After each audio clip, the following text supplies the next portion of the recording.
It is my great pleasure to introduce you with the latest technology available to measure the effectiveness and the reputation of countries, regions, and cities. It is my great pleasure to announce at City Nation Place the release of a software and a technology that has never been used so far. This technology is now available and can be used by everyone, and the name of this technology is called Google. If you want to know how you're dealing in terms of perception, how you're dealing in terms of reputation, if you want to assess your brand, if you want to see if your policies are working on, try typing in the name of your country, your region, your city, and what shows up in the first 3 pages of Google is the blunt truth about your brand. That's it. As simple as that. Now, you make no mistake. I mean, 70% of tourists search before they decide where to go. Not where to book, but where should I go? The first step they do is they search. Investors, 40% approximately of investors, assess their investment destination using the search engine, regardless which search engine it is.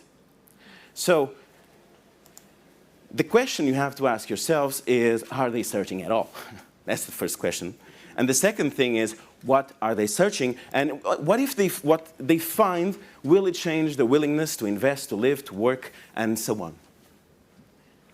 The search is something that can happen because of many reasons. I mean, it's not really the cause. The cause is because of social network.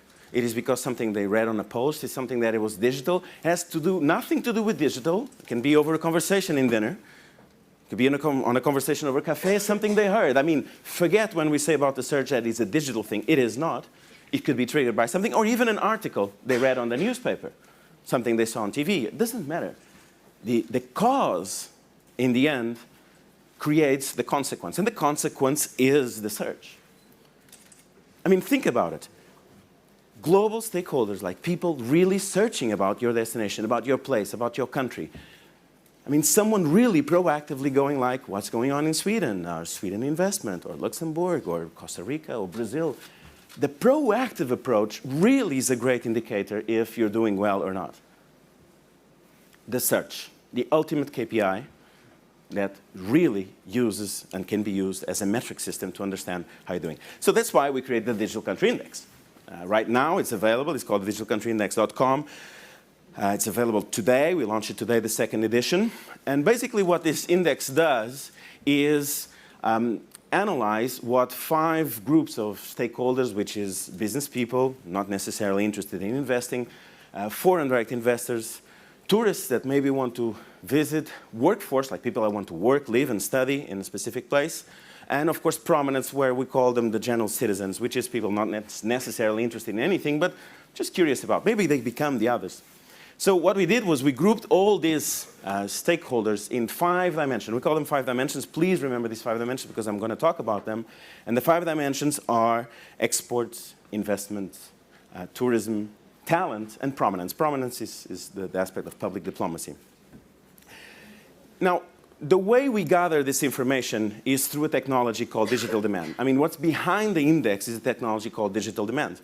Digital demand is a technology, is a software that captures and quantifies the absolute number of searches that are being done and performed by everyone worldwide about any country, region, or city. We have this big data. The absolute number. It's not a sample, it's like every search that is being done about anyone.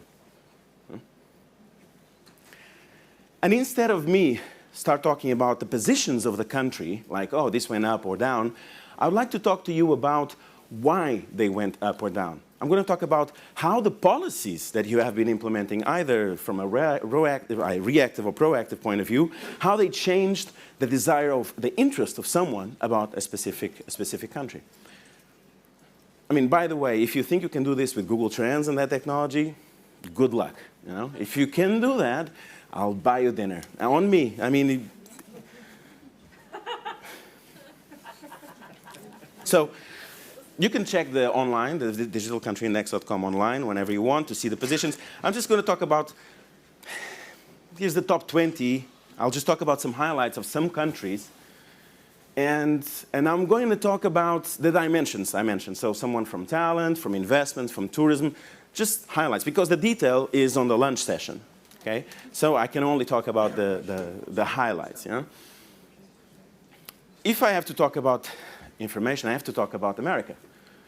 I have to talk about the USA, dropped one position, the #1 loser. And if I talk about America, I have to talk about Donald Trump. And what was the Trump effect in brand USA? What you see here is one brand tag. We call them brand tags. I'm sorry for being so technical. What you see here is one brand tag inside dimension. The dimension is talent, but so the brand tag is the topic. So what people are searching related to talent. So relocation and any type of search related with relocation, like where to live, how to move, etc., is under this. We call them brand tag. It's a cluster of information. So what you see here is the timeline over the last 2 years of how the world is interested to live in the United States, to relocate to the United States, the world. You know? And what you see in this trend line is every time, not just because of that, but every time Donald Trump went a step closer to the presidency, there was a direct decrease of interest in terms of relocating and living in the US. I don't have the data from yesterday, I'm very sorry, but that is going to change dramatically as well. But while this happened, in Canada, the global appeal increased tremendously. Yeah? So what you see in pink is the Canada, and what you see in white is the US. And of course, it's not just because of Trump.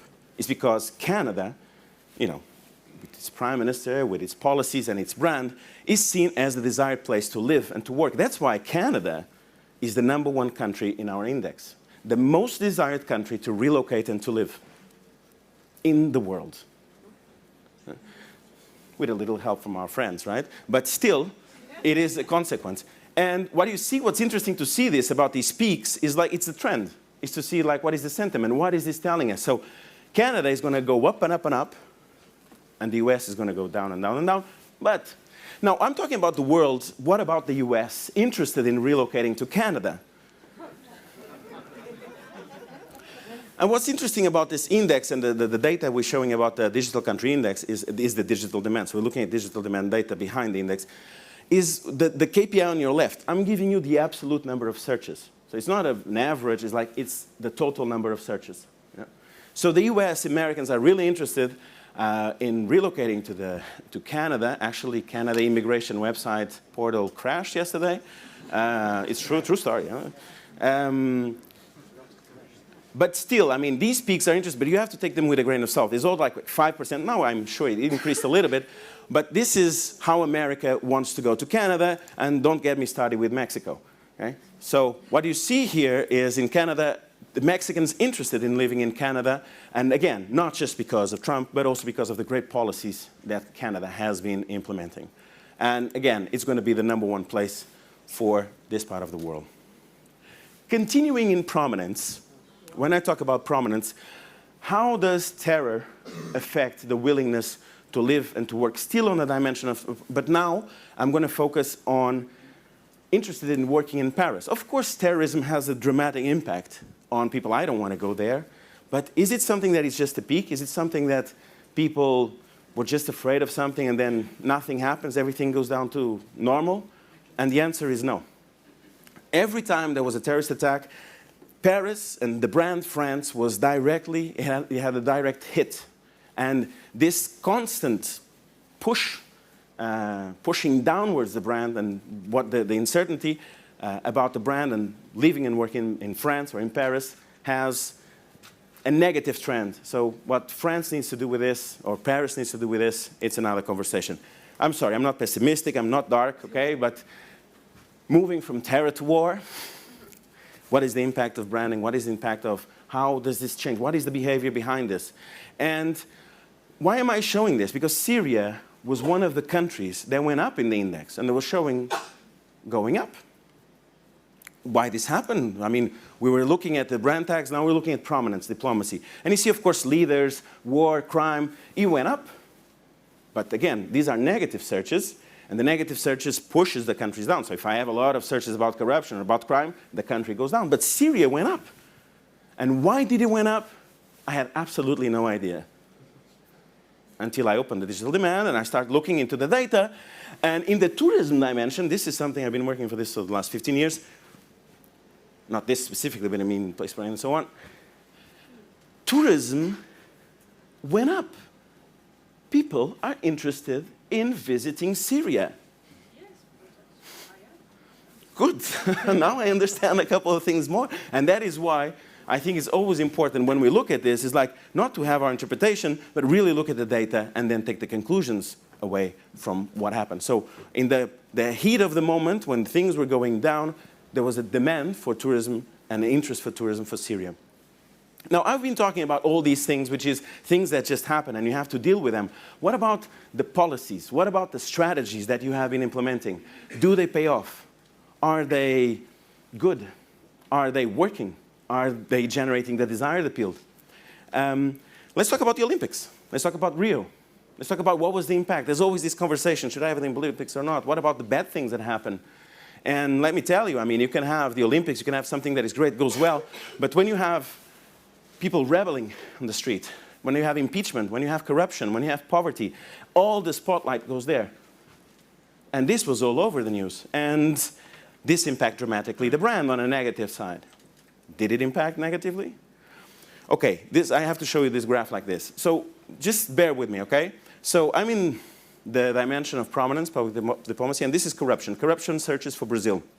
And what you see here on the left is the metric, so it's a search. You can see that, you know, whenever there was, this was the World Cup, this is the Olympics here, this is when the Secretary of Finance was arrested, this is when almost Lula was arrested, and you see that, oh, the search, the global search is towards Brazil, right? And I see here peaks.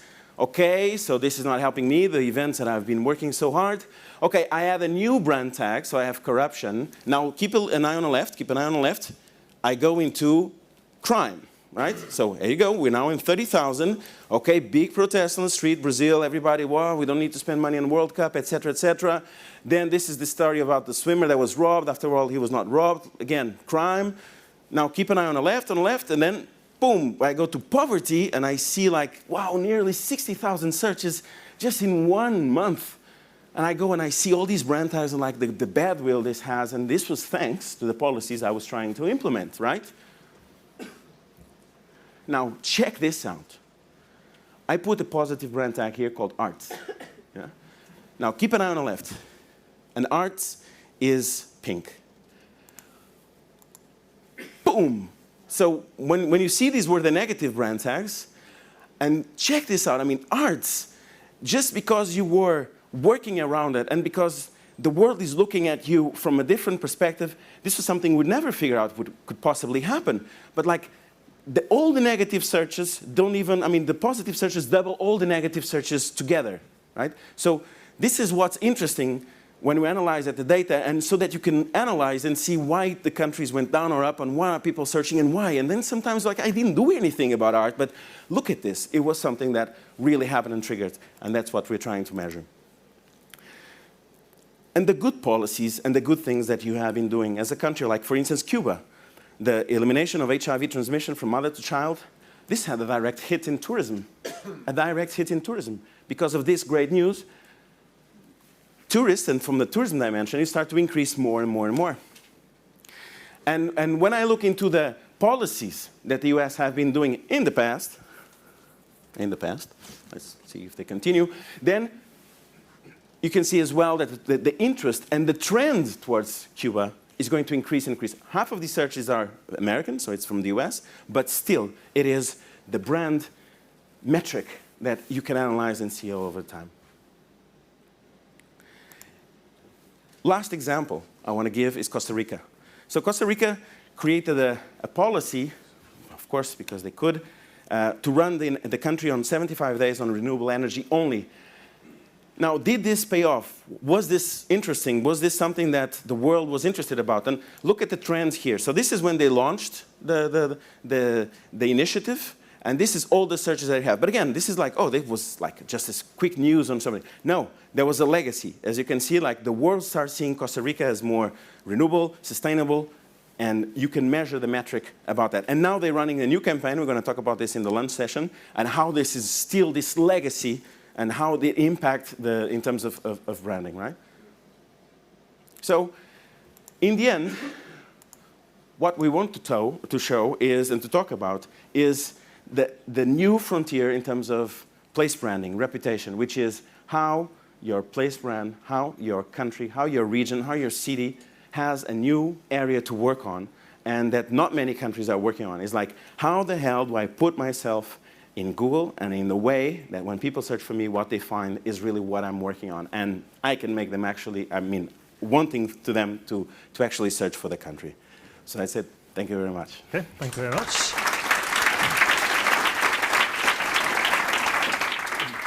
Okay, again, very interesting talk with lots of potential issues to talk about, to discuss. So let's go with the question we've got on the screen there. Yeah. So could you maybe say something about the there's age no groups? differentiation so far in age group. We cannot segment yet. So it's literally, it's the world. What we can segment, though, is who is searching. I mean, what is the interest that they have in that specific country, in that specific region, in that specific destination, let's put it this way. So I know if it's an international tourist, I know if it's a business person, I know if it's a foreign direct investor, but I'm not yet able to see what it is. And when we talk about the search as a KPI, is not just the Google effect, but also other search engines. I mean, it's the act of searching. That's what we're trying to go after, and even other search engines that are not related as, but searching in Facebook, searching in Twitter. So all these kinds of things, like this proactive interest, is something that we are more and more advancing and getting this big data. Yeah. I think it's really fascinating, the fact that this is not just a sample, this is everything. Yes. Yes. I mean, what inspired you to do that? Did you see a particular need for? Well, to be honest with you, it happened by accident.